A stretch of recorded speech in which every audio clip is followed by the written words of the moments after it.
किसी ने पूछा है कि मुझे इतनी सारी ज्ञान की बातें नहीं जाननी, मैं तो केवल वही सत्य सुनना चाहता हूँ जो सत्य है और जिसे सुनने के बाद मुझे किसी और के पास जाने की आवश्यकता ना पड़े और किसी को सुनने की आवश्यकता ना पड़े।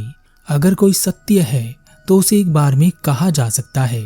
उसे कहने के लिए हजारों बातें जरूरी नहीं है। कोई कुछ कह रहा है तो कोई कुछ और कह रहा है। हर कोई कुछ न कुछ अलग कह रहा है। यह सब कुछ तो सत्य नहीं हो सकता। तो सत्य क्या है? हमेशा से ही मनुष्य की खोज सत्य को पाने की रही है, पर यह बात भी समझने जैसी है कि इस दुनिया में ना अज्ञान है ना झूठ है, सब सत्य है। अज्ञान, झूठ और असत्य जैसी बातें कहाँ से आती है? इन सब चीजों का निर्माण करता एक ही है और वह है मनुष्य। मनुष्य को अगर हटा दिया जाए तो क्या अज्ञान बचेगा, क्या झूठ बचेगा? इसलिए जो मौजूद है वही सत्य है और वह आज और अभी में है, और जो बनाया गया है मनुष्य द्वारा वह सब झूठ है। सारे फसाद की जड़ मनुष्य ही है, क्योंकि उसे ज्ञान पाना है और उसे लगता है कि ज्ञान कहीं दूर से आता है, कोई उसे देकर जाता है या कहीं से मिलता है। जैसे समुद्र में रहने वाली मछली को कभी समुद्र का पता नहीं चलता, उसी प्रकार सत्य में रहकर भी मनुष्य को सत्य का पता नहीं चलता। या कहें कि ईश्वर या भगवान में रहकर भी उसे भगवान या ईश्वर का पता नहीं चलता। इसी कारण वह अपने चारों ओर झूठ का, अज्ञान का एक संसार बना लेता है और वही अज्ञान उसके लिए ज्ञान हो जाता है। इसी कारण हम सब मनुष्य बहुत ज्ञानी हो गए हैं। हमें कुछ ना पता होते हुए भी हम सब कुछ जानते हैं, हमें सब पता होता है। अपने आप को ही लीजिए, कितना कुछ पता है आपको। अभी आपके सामने कोई बहस करने लगे तो आप अपने ज्ञान की इतनी बड़ी बड़ी बातें उसके सामने रख देंगे और इतने विश्वास के साथ कि जैसे वह सब बातें बिल्कुल सत्य हों और आपके पास इसका प्रमाण हो। परंतु अपने अंदर झांक कर देखना, क्या वास्तव में आपको कुछ पता है? आपको कुछ नहीं पता। यही तो ज्ञान है, अज्ञान नहीं। मुझे सब पता है, यह ज्ञान नहीं है, यही असली अज्ञान है। और जिसे अपने अज्ञान का पता चल गया उसे ज्ञान का भी पता चल जाता है। एक शिष्य ने अपने गुरु से पूछा, गुरुदेव, ध्यान साधना करके आखिरकार एक दिन मैं सत्य को प्राप्त कर ही लूंगा, परंतु फिर भी मैं यह जानना चाहता हूँ, क्योंकि आप सत्य को प्राप्त कर चुके हैं तो आप जानते ही होंगे सत्य क्या है, कैसा है। इस संबंध में कुछ बताएं। मैं वह बात जानना चाहता हूँ जिसे जानने के बाद कुछ और जानने की आवश्यकता ना पड़े, किसी को सुनने या समझने की आवश्यकता ना पड़े। शिष्य का प्रश्न सुनकर गुरु मौन हो गए। उन्होंने कुछ भी नहीं कहा। शिष्य बहुत देर तक इंतजार करता रहा कि गुरु कुछ कहेंगे, पर गुरु ने कुछ भी नहीं कहा। अंत में शिष्य गुरु को प्रणाम कर चला गया। एक दिन शिष्य ने गुरु से वही सवाल दोबारा पूछा और इस बार भी गुरु फिर से मौन हो गए। गुरु और शिष्य में बाकी सब बातें होती, परंतु जब भी शिष्य वह सवाल दोहराता गुरु मौन हो जाते। ऐसा कई बार हुआ। आखिरकार एक दिन शिष्य ने यह ठान लिया कि वह आज तो गुरु से पूछकर ही रहेगा, उन्हें उनके सवाल का जवाब देना ही होगा। ऐसे रोज रोज बहाने बनाने से या टालते रहने से बात नहीं बनेगी। या तो यह हो सकता है कि गुरु को ज्ञान ही ना हो और वह ज्ञानी होने का ढोंग कर रहे हों। जब गुरु सुबह का स्नान कर वापस आए तब वह शिष्य गुरु के पास आया और कहा, गुरुदेव, अब बस बहुत हो चुका। मैं आपसे एक सवाल पूछना चाहता हूँ और जब भी मैंने यह सवाल आपसे पूछा है आप मौन हो जाते हैं, बाकी सब चीजों का जवाब देते हैं, पर मेरे इस सवाल का जवाब आप क्यों नहीं दे रहे हैं? क्या आपको जवाब नहीं पता है? मैं आज आपसे इसका उत्तर प्राप्त कर कर ही जाऊंगा। आप जवाब क्यों नहीं दे रहे? गुरु ने कहा, तुम जब भी मुझसे वह सवाल पूछते हो मैंने हर बार तुम्हें उसका जवाब दिया है, और क्या बार बार तुम एक ही जवाब सुनते सुनते थक नहीं गए हो? शिष्य ने अचंभित होते हुए कहा, जवाब दिया है, पर मैंने तो सुना ही नहीं, आप तो कुछ बोले ही नहीं।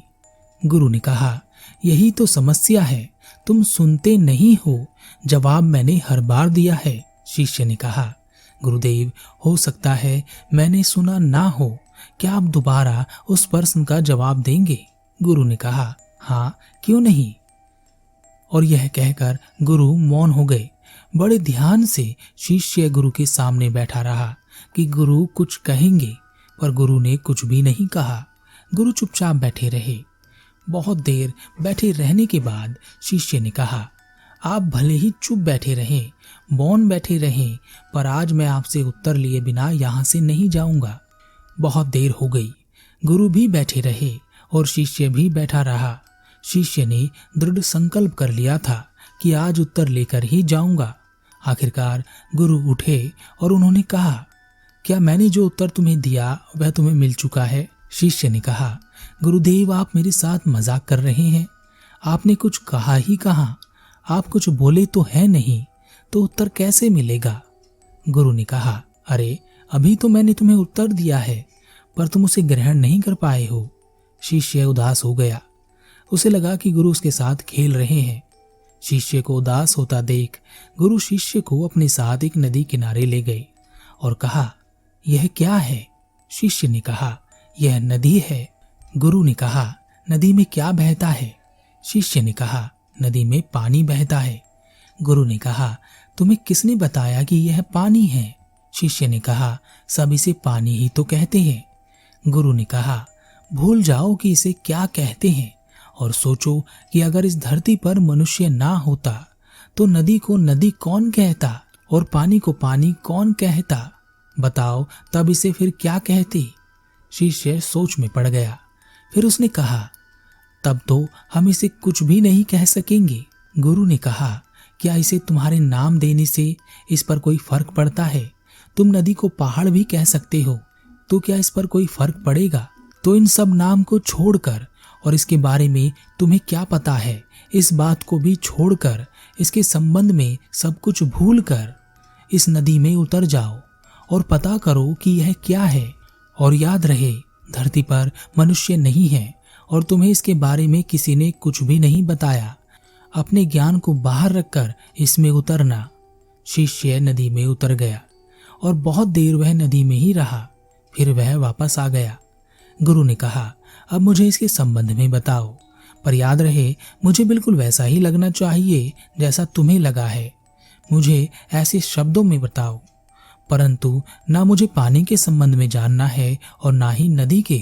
इन दोनों को छोड़कर अपना अनुभव बताओ। शिष्य ने कुछ कहने की कोशिश की, परंतु वह कुछ कह नहीं सका और मौन हो गया। बहुत देर वह बस मौन बैठा रहा।